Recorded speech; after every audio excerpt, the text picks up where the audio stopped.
Okay, so picture this.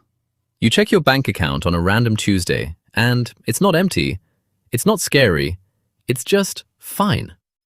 Like 1,200 bucks fine. Enough to feel okay, not enough to feel safe. And then your car makes that noise. You know the noise. The one that costs money just by existing. And suddenly your whole week gets rearranged around $400 you didn't have plans for. If that sounds familiar, congratulations. You're a normal person with a normal amount of money, which is to say, not much of a buffer at all. My name is Matt, and I spend, honestly, way too much time thinking about money. Not the markets, not really. I mean the psychology of it. Why some people seem to quietly get free while other people who are just as smart, just as hardworking, just as decent, stay stuck in the exact same financial patterns for decades. I've been chewing on that for years, mostly because I used to be the second kind of person. And somewhere in all that chewing, I kept tripping over one specific number, $25,000, which sounds, depending on the day you ask me, either enormous or completely pointless. And I promise I'll back this up.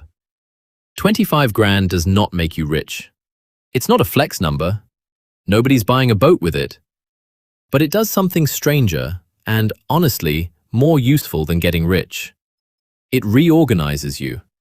Your decisions change. Your sense of time changes. Even the way you look at yourself, weirdly, starts to shift. So stick with me, because this is less a money conversation than a psychology one that happens to be about money. So let's start with why this number confuses everybody. $25,000 feels massive when you're staring at zero. It feels like a mountain. I remember doing the math in my head one night, like, okay, if I save $400 a month, that's 5 years. 5 years of not touching it. And I closed the app and went to bed feeling insane. And then on the other side of it, you mentioned 25 grand next to a house down payment, or retirement, or 1 semester of daycare in most cities, and suddenly it looks like nothing. Rounding error money. And that contradiction is actually the whole point. It is simultaneously the hardest money you will ever save and the least impressive money you will ever have. Both things are true at the same time, and nobody warns you about that. What 25K actually is, functionally, is a floor. Not a rocket ship, a floor. Think about your life as a house for a second. You can have beautiful furniture, a good job, people who love you, whatever. But if there's no floor under the house, every gust of wind is a crisis. That's what living without a buffer feels like. Every unexpected expense becomes an emergency. Not because the expense is huge, but because there is nothing underneath it to absorb the impact. Water heater dies on a Thursday. Your sister gets sick 2 states away and the flight is $600, and you have to decide, out loud, whether you can go. Without a floor, some of your choices stop being choices. The money makes them for you. I had a stretch in my 20s where a $200 vet bill, for a cat I didn't even particularly like, honestly, put me in a full spiral for about 4 days. Not because I couldn't technically pay it, because paying it meant something else didn't get paid.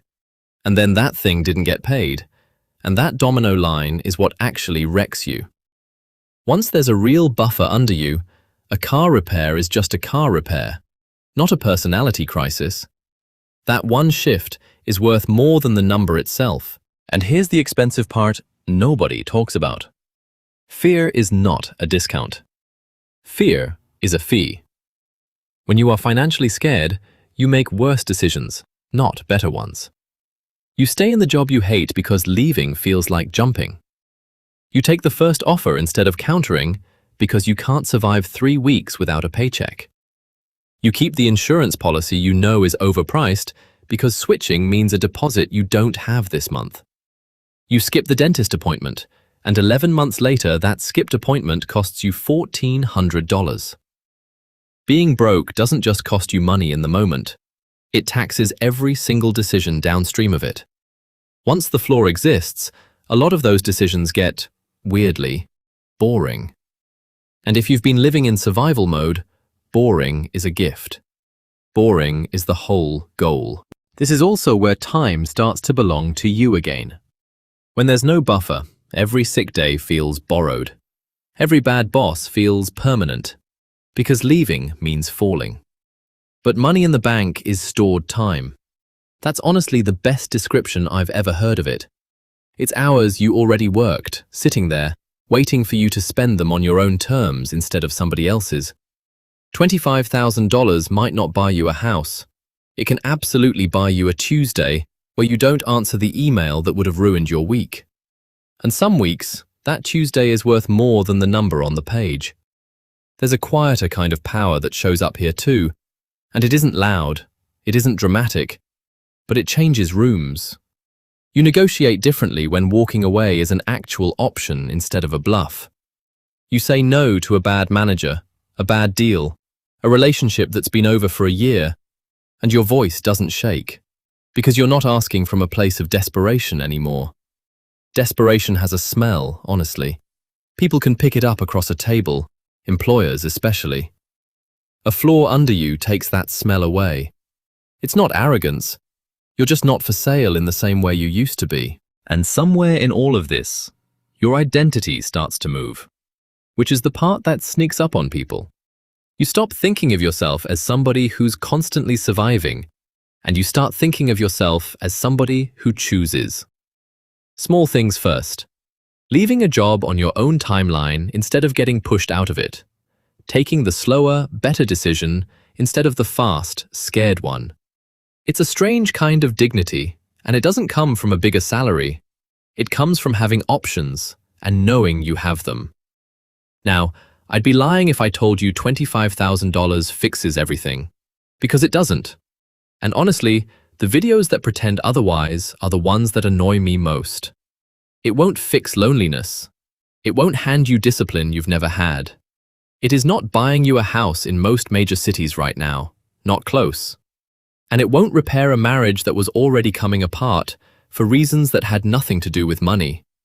Money buys you a floor, not a personality, not a relationship, not peace with your parents. But here's the part that actually matters. The boring part. The part nobody wants because it doesn't sound like a hack.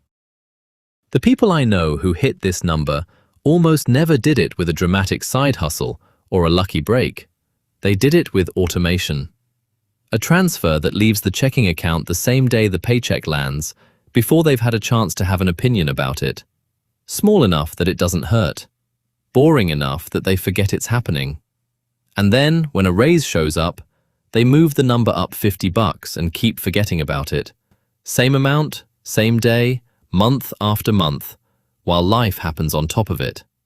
There's no montage, it's just repetition, quietly compounding, until one day you open the app and go, huh, when did that happen? So look, go back to that Tuesday at the start, the $1,200 and the noise the car was making. The goal was never really the $25,000. That number is just a marker on the wall. What you're actually building is a version of yourself who doesn't flinch when life throws the normal, annoying stuff at you. Someone with room to think before reacting. Someone whose decisions come out of clarity instead of panic. And if you're nowhere near it right now, that's fine. Genuinely. The first 1,000 is harder than the last 10. Nobody starts with a flaw. You build it one boring transfer at a time, and you'll almost certainly feel like it's not working right up until the week it obviously is. The flaw isn't the finish line. It's just where you finally get to stand up straight. I'm Matt. I still think about this stuff way too much. If it's useful to you too, I'll see you next time.